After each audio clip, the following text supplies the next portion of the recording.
নমস্কাৰ আপোনালোক সকলোকে মোৰ ইউটিউব চেনেল আসাম এক্সাম কৰ্ণাৰলৈ স্বাগতম জনাইছোঁ। আপোনালোকে থাম্বনেইলত দেখি গম পাইছে যে মই আজি আপোনালোকক কি কথা জানিব বিচাৰিছোঁ। SCERT তাৰ বিষয়ে এখন নটিচ জাৰি কৰিছে, অৰ্থাৎ এখন জাননী দিছে। আপোনালোকৰ সেই জাননীখনত কি উল্লেখ কৰিছে আপোনালোকক প্ৰতিটো ষ্টেপ দেখুৱাম। প্ৰাইভেট ইনষ্টিটিউশ্যনত নাম এডমিশ্যন ল'লে ছেকেণ্ড ৰাউণ্ডৰ কাৰণে আপোনালোকে কেনেকৈ কি কৰিব লাগিব সেইখিনি কথা জনাম। লগতে আপোনালোকে গম পাব ৰাউণ্ড 2ত আপোনালোকৰ নামখিনি আহিবলৈ নাহে। এই ভিডিঅ' জানিলে আপোনালোকে চালে গম পাব। ভিডিঅ'টো স্কিপ নকৰাকৈ শেষলৈকে চাবলৈ আশা ৰাখিছোঁ।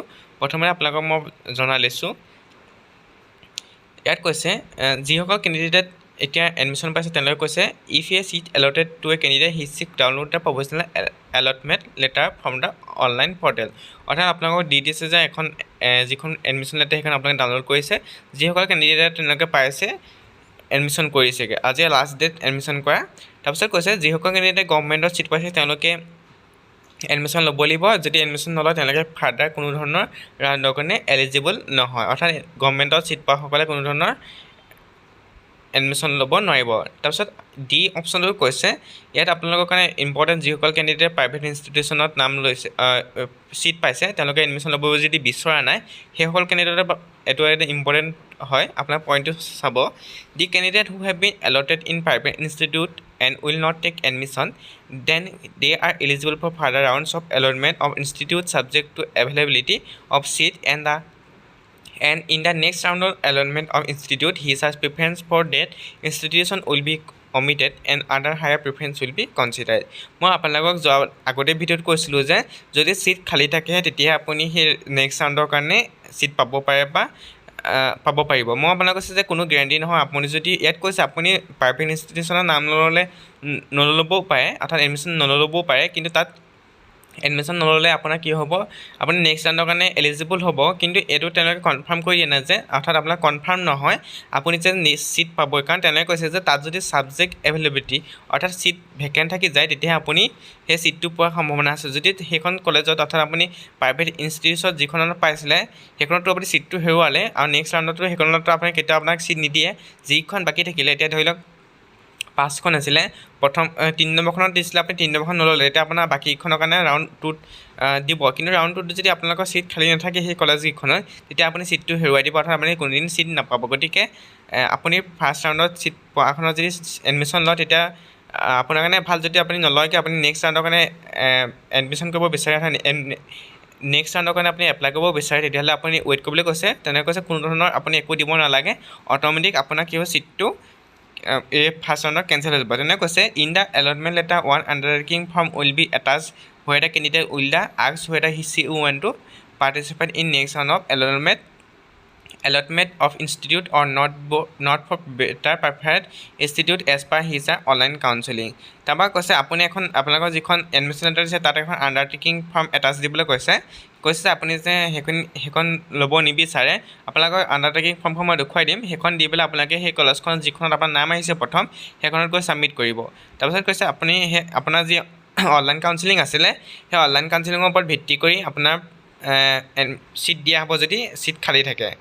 তাৰপিছত কৈছে if any selected candidate for admission ওৱান to participate in next round of allotment of institute for better preferred institute as per he online counselling then it means that depending upon his rank and vacancy position in institute his may be allotted to other better preferred institute as per his online counselling. অৰ্থাৎ আপুনি যে next ৰাউণ্ডত আপুনি ধৰি লওক প্ৰথম চিটটো cancel কৰিলে, আপোনাৰ যিখন কলেজত পাইছিলে চিটটো কেঞ্চেল কৰিলে, এতিয়া নেক্সট ৰাউণ্ডৰ কাৰণে আপোনাৰ ভেকেঞ্চি পজিশ্যন আৰু ৰেংকৰ ওপৰত ডিপেণ্ড কৰিব আপুনি যে পিছৰ ৰাউণ্ডত বেলেগ কলেজত চিট পায় নে নাপায়।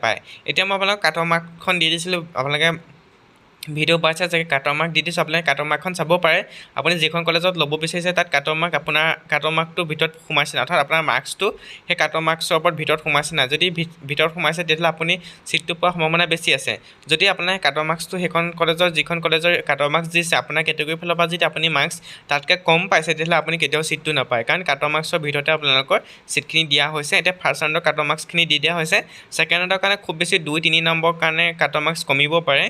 যদি 60 থাকে ইউআৰ কেটেগৰীত হয়তো 55 57লৈকে আহিব পাৰে ছেকেণ্ড ৰাউণ্ডৰ কাৰণে, কিন্তু তাতকৈ বেছি নাহে। গতিকে আপুনি চাই ল'ব পাৰে আপোনাৰ পজিশ্যন অৰ্থাৎ আপোনাৰ মাৰ্কছৰ ওপৰত ডিপেণ্ড কৰি আপোনাক ছেকেণ্ড ৰাউণ্ডত চিট দিব পাৰে। যদি চিট খালী নাথাকে আপুনি চিটটো নাপায়, অৰ্থাৎ আপুনি যিখন কলেজত পাইছিলে সেইখন কলেজৰ চিটটো আপুনি হেৰুৱালে। কৈছে তাৰপিছত কৈছে once he allotted a new institute after participating in next round of allotment institute that candidate must report to the newly allotted institute for admission as he her previous allotment will automatically stand cancel অৰ্থাৎ আপোনাৰ প্ৰথমখন যেতিয়া আপুনি ছেকেণ্ডত next ৰাউণ্ডত আপুনি seat পাব তেতিয়া আপোনাৰ প্ৰথমখন এডমিশ্যন কেঞ্চেল হৈ যাব বুলি যেনে উল্লেখ কৰিছে If any selected candidate for admission do not want to participate in next round of allotment institute for better prepared institute as per his online counseling, then it means that she wish to accept the present allotment. অৰ্থাৎ আপুনি যদি কোনো ধৰণৰ participate কৰিব নিবিচাৰে second ৰাউণ্ডৰ কাৰণে যদি আপুনি কোনো ধৰণৰ আণ্ডাৰটেকিং গৈ পেলাই কলেজত নিদিয়ে তেতিয়া আপোনাক গম পাব যে আপুনি যিখন কলেজত এডমিশ্যন লৈছে সেইখনতে আপুনি পঢ়িব বিচাৰিছে তাৰপিছত কৈছে আপোনাৰ কি ডকুমেণ্টছ থাকে সেইখিনি আপোনাৰ লৈ যাবলৈ কৈছে ফিজিকেল ভেৰিফিকেশ্যন কৰিবৰ কাৰণে লৈ যাবলৈ কৈছে এনেকুৱা অনাত কৰিছে আপোনাক ফিজিকেল ভেৰিফিকেশ্যনৰ কাৰণে কি নিব লাগিব এইখিনি আপোনাক উল্লেখ কৰিছে আপোনাক এইখিনি ল'ব পাৰে তাৰপিছত কৈছে এইখিনি আপোনালোকে 10 টকীয়া দলিলত লিখি দিবলৈ কৈছিলে মই আপোনালোকৰ বহুতকেইটা ভিডিঅ' জনাই আছোঁ আপোনালোকে